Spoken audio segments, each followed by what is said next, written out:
Эфирда яңалыклар вакыты, студияда Лейсан Галиева, исәнмесез. Бүгінгі шығарылышының төп темалары.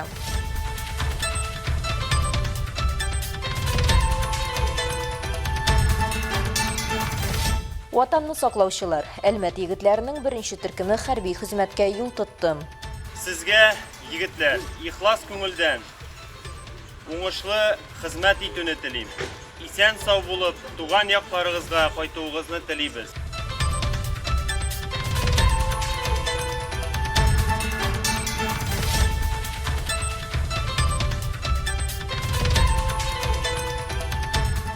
Янгын сүндерү гамәли спорты. Янгын сүндерүчеләр осталыкларын күрсәтте. В этом пожаре надо равные условия подношла.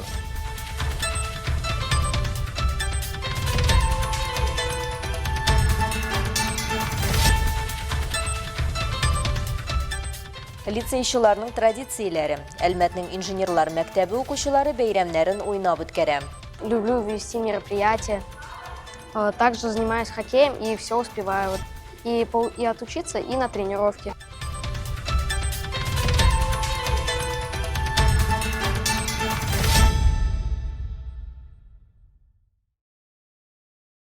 Бүген Әлмәт үз егетләрен армия сафларына азатты. Кызын илебез сагына 200-гә якын әлмәтле басачак. Язын исә 233 егет солдат киеме кигән иде.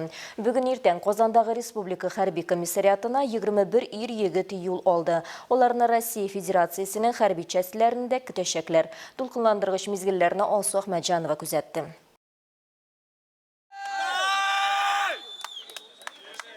Сәгать иртәнге 3 шәһәр әле йоклый. Хәрби комиссариат янына тыныч түгел. Монда машина йөрү юлы тулаем халык белән тулган. Армия сафларына китәсе егетләрне озату өчен әти-әниләре, якыннары, туганнары, дуслары җыелган. Яңа чакырылучыларга тормышының бу мөһим этабында озатучылар уңышлар, ныклылык һәм кыюлык теләп кала. Провожали своего друга Данила. Желаем ему хорошей службы, чтобы все прошло успешно и он поскорее вернулся. Мы провожаем нашего друга Давлетгараева Динара.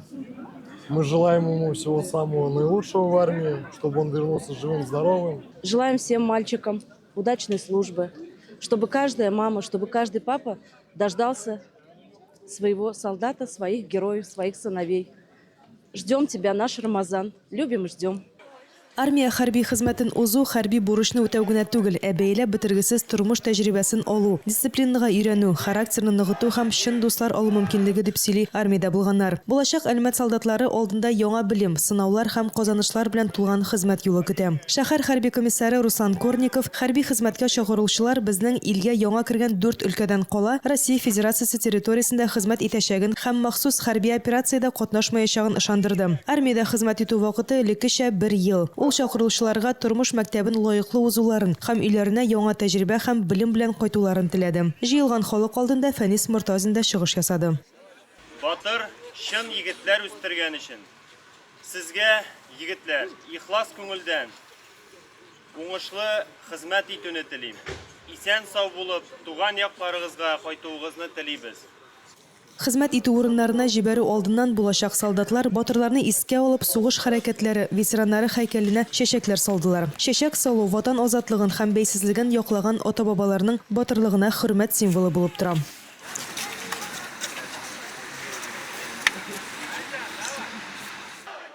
Илдә көзге чакырылыш кампаниясе 31 декабрьгә кадәр дәвам итәчәк. Алсу Әхмәтҗанова, Рафаэль Сафин, яңалыклар вакыты, Луч, Әлмәт телекомпаниясе.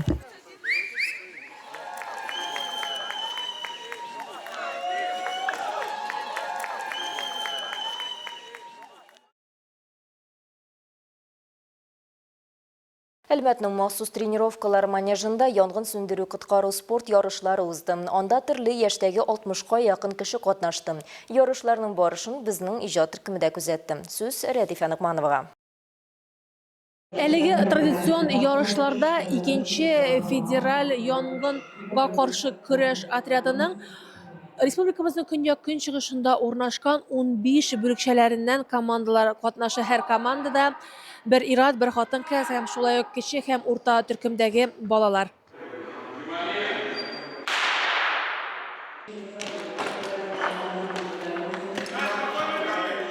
Янгын сөндүрүү коткаруу спорту боюнча ярышлар Спартакиада кысаларында узды. Ул иң яхшы спортчуларын ачыклоо максатыннан ел сайын оештырыла. Янгын сөндүрүү коткаруу спорты бу спортның гамәли хезмәт түрі. Ул индивидуаль һәм төркем исәбендә янгыннарны сөндүрүү практикасында кулланыла торган төрле алымнар комплексларын башкарудан гыйбарәт. Бу беренчедән яшь үсеп килүче буынга һөнәр сайларга, янгын сөндүрүчеләргә исә һөнәри дәрәҗәләрен арттырырга ярдәм итә. Кары үзе безнең спартакиада үткәрәбез. Инде анда безнең ни пожарныйлар гына катнашалар инде. То есть бөтен пожарныйлар равный условияларга катнашалар. 4-5 декабрьдә безнең манежда кышкы чемпионат була Татарстанның. Монда хәзер отбор ясыйбыз да и катнашабыз бу чемпионатта инде. Тизлеген һәм төгәллеген күрсәтергә килүчеләр арасында үзләре өчен шөгыльләнүчеләр дә, яңа үрләр яулауны максат итүчеләр дә бар. Мисал өчен Алина Лиухина шушы ярышларда үскән. Хәзер ул янгын сөндерү бүлеге инспекторы. Ярышлардагы күнекмәләр барысына да кирәк, ди ул. Нужны и важны всем. Все, что могут, все показывают.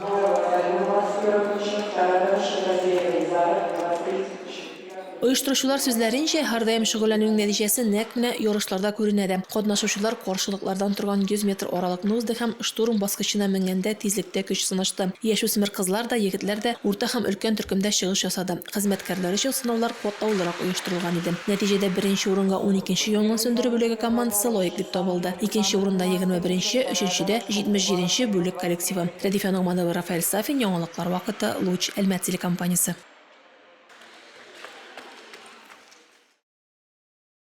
19 октябрь Бүтін Россия лицейлар көне. Бу бәйрәм 1990 елларда лицей төшенчәсен Россия мәгариф системасына кайтару белән торгызылды. Һәм бөтен ил буенча лицейларда төрле чаралар белән билгеләп үтелә. Шул исәптән Әлмәт инженерлары мәктәбендә дә быелгысында безнең төшерү төркемендә булып кайтты.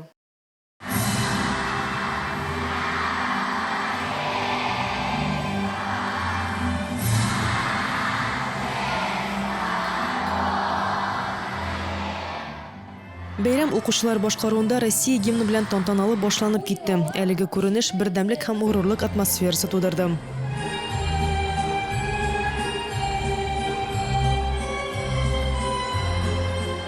Фотолар буенча лицейның төрле почмакларын танырга, укытучыларның тавышын танырга, менә шундый кызыклы биремнәр белән укучылар уеннарда катнашты. Лицей укучысы Искәндәр бу чараның алып баручысы һәм ул бу көннең аның хәтерендә озак сакланачагын сөйләде. Мне нравится все, вот предметы. Миңа монда бар нәрсәдә ошый, фәннәр дә, укытучылар да, үзем яхшы укыйм, ашханәдә миңа ошыймы да, атриумда. Мин чараларны алып барырга яратам. Шулай ук хоккей белән шөгыльләнәм һәм бар нәрсәгә дә өлгерәм. Столовая хорошая и вообще атриум. И люблю вести мероприятия. Также занимаюсь хоккеем и все успеваю. И отучиться, и на тренировке. Инженер мәктәбенә быел 5 ел уку йортының максаты шәһәрнең барлык сәләтле һәм мотивацияләнгән укучыларына сыйфатлы белем бирү, аларның интеллектуаль һәм иҗади потенциалын ачу.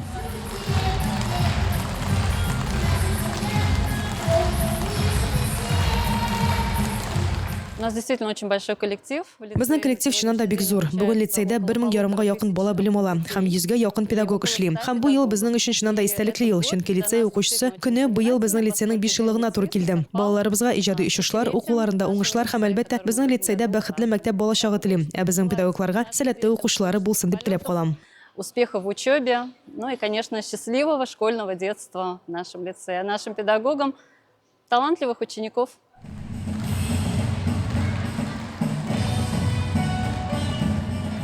Алсу Ахмаджанова, Олег Павлов, яңалыклар вакыты, Луч, Әлмәт телекомпаниясе.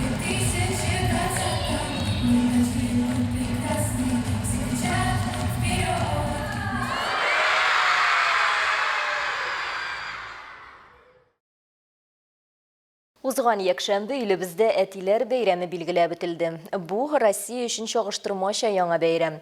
Әтиләр көнен октябрьнең 3нче якшәмбесендә билгеләп үтәләр. Быел ул 19-на туры килде. Бу датага бәйле рәвештә Нур яшьләргә психологик ярдәм күрсәтү үзәгендә гаиләнең нәсел мәдәнияте темасына лекция узды. Тулырак мәгълүмат хәбәрчебез материалында. Әлеге минутларда шушы ишекләр ортында гаилә психологы җыелган әлмәтләргә бүгенге көндә әтиләрнең гаилә эшләрендә, балалар тәрбияләүдә үзләренең активлыгын тулаем алганда күрсәтмәүе турында сөйли. Моңа сәбәп итеп әниләрнең үзләренә кирәгеннән артык җавапчылык алу тора ди ул. Шуңа күрә бүген максат әтиләрнең бу активлыгын үстерү һәм күтәрү. Как двигался, наверное, сам я хотел бы с этим сегодня поделиться. Не знаю, Спикер Фәнис Нәбиуллин һәр тыңлаучыга әтилекнең биологик функция гына түгел, ә баланың шәхесен тәрбияләүдә, үстерүдә һәм формалаштыруда актив һәм мөһим роль үтәүе турында мәгълүмат җиткерергә тырышты. Бүгенге көндә үзебезнең гаиләләрдә җитми менә шушы әтиләр, кеше, әниләрнең әйтик тирән белемнәре. Менә шуларны бүген без инде тырышабыз һәрбер гаиләгә менә шулай җыеп аларга бирергә белем. Лекцияда спикер иратларның башлангычын күтәрү кирәклеге турында сөйләде. Ул аңлатып үткәнчә, монда ират үзенчәлеген ныгыту, әтиләрнең җавапчылыгын арттыру, аларның лидерлык сыйфатларын үстерү һәм тәрбияләү процессларына җәлеп итү турында сүз бара. Когда мы в ожидании накручиваем свое сознание, свой рациональный ум, что я хочу добиться того, но мы в этот момент не знаем, что хочет от нас мироздание. Бу ял көнендә шундый мөһим темага һәркем лекция тыңлый алды. Айрат Корбанов ирекле тыңлаучы. Ул мондый чарада беренче тапкыр гына түгел. 3 ул тәрбияләүче әти Фәнис Нәбиуллин лекцияләрендә балалар тәрбияләүгә кагылышлы күп сорауларга җавап таба алган. Первый большой вопрос, который у меня возник, который мы обсуждали непосредственно с Фанисом, это был... Минем беренче зур соравыма Фәнис Нәбиуллин җавап бирә алды. Бу беренче бала үстерү белән бәйле сорау иде. Бала бик актив иде. Әлбәттә, кыенлыклар туды, чөнки тәҗрибәм юк. Ул миңа улы иптәш буларак бу чорны ничек җиңелчә узарга икәнен әйтеп бирде. Шуннан соң мөнәсәбәтләрне яхшырттык һәм барлык конфликтлы хәлләрне бетерә алдык без гаиләдә. Безболезненно пройти, экологично, чтобы и ребенок комфортно прошел, и мы...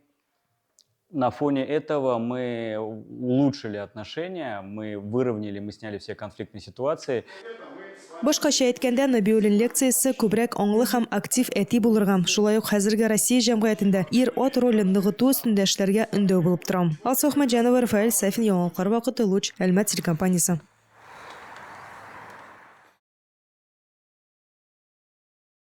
Бүген Ознакай районында 100 яшен тутырган 9 кеше яши. Шуларның берсе Әгерҗе авылында гомер итүче Әхмәтшина Рәйсә Габдракыйп кызы. Күптән түгел ул үзенең 1 гасырлык юбилейын каршы алды. Рәйсә апа 1925 елның 13 октябрендә күп балалы гаиләдә туган. 7 сыйныф белем алганнан соң туган колхозында хезмәт юлын башлаган. Сугыш елларында да төрле өлкәләрдә фидакар хезмәт куйган. Юбилярны хөрмәтләү чарасын безнең төшерү төркеме дә күзәтте. Soğuştan kayıtkaçtım yine. Aşırılıklı yaşadık yine. Aşırılıklı derenge bile aşırılıklı. Sıyra sıradı yani. Sıyra sıradı. Şunun bile gittik yine. Рәйсә Әхмәтшина Ярославльдә торф чыгару эшләрендә эшләгән, күп еллар пешекче булып хезмәт куйган. 1947 елда Ләбиб Хәлфетдин улына кияүгә чыгып, гаиләдә 4 бала тәрбияләп үстергәннәр. Шул кадәрле акыллы, сабыр, шундый кешеләрне ярата торган, кунакчыл апабыз ул безнең. Ул үзе ак әби, ул үзе бик матур. Рәйсә апаны барлык Әгерҗе халкы хөрмәтли һәм һәрберсе аны ярата. Бүген балалары онык-оныкчыкларының хөрмәтен тоеп, һәр туар көнгә шөкер итеп яши ул. Юбилярны бәйрәм белән котларга район башлыгы Марсель Шайдуллин да килде. Hayırlı günler, исәнмесез Рәйсә апа, туган көнегез белән, котлыйбыз сезне, юбилейгыз белән. Очрашу барышында гасыр чордашы Рәйсә апа хөрмәтенә котлау һәм рәхмәт сүзләре күп яңгырады. Әтәле бурып исән сау бул, Рәйсә апа яма, ширләмә. Мине зурлап килүгез рәхмәт. Бәхетегез тәүфигез артсын, балаларың куанышы күрегез. Илмира Шәрифуллина, Алмаз Иксанов, Яңалыклар вакыты, Луч, Әлмәт телекомпаниясы. Әбием Project коллективы ұйышыға 5 ел егетләр халық фольклорын яңа авызда гәүдәләндерә. Аны электрон бию музыкасы белән үреп бара. Төркемнең үз тамашачысы да бар. Олар өчен Нефтче мәдәният йортында музыкаль бәйрәм узды.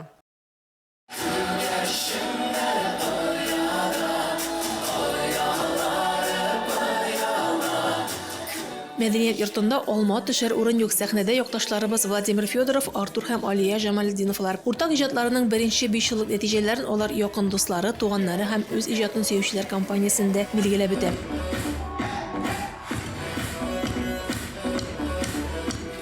Әбием Project – этно-эксперименталь музыкаль проект. Ике талантлы саунд-продюсер, аранжировщик һәм композиторлар берлеге. Яңа сулышта сугарылган композицияләр туган як экспедицияләрендә җыелган халык көйләрендә, автор җырларында берләштерә. Шушы кыска вакыт аралыгында әлеге төркем чыгышлары төрле радио һәм интернет мәйданчыклар аша таралып та өлгерде. Коллективта 3 кеше, өчесе дә үзебезнекеләр. Калабыздагы тамаша безне яратучыларга бүләк, ди алар.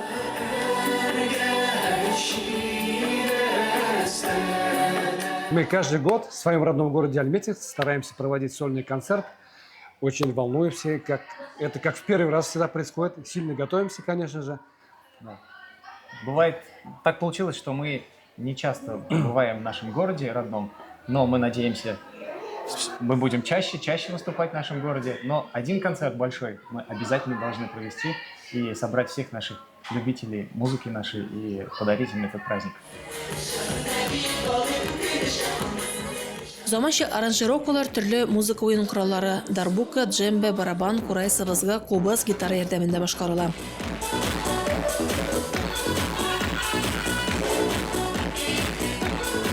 Зур уңышлар телибез, сәламәт булсыннар, киләчәктә тагын да зур проектлары тормышка ашсын, хыяллары барса да җиңгә ашсын дип теләп калабыз. Алар бик күп кешене шатландырып яшиләр. Безнең кичкенә үзебезнең ягы туган ягыбызны да, Әлмәтебезне дә, районыбызны да, һәм инде Татарстаныбызны да, Рәсәй буенча да бик күп чыгышлар ясап, бүгенге көндә шулай шатландыралар барысы безне. Рәхмәт ясын.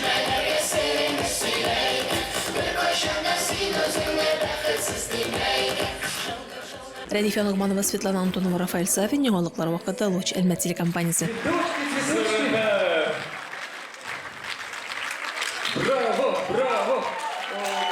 О, спасибо большое! Зур рәхмәт, зур рәхмәт.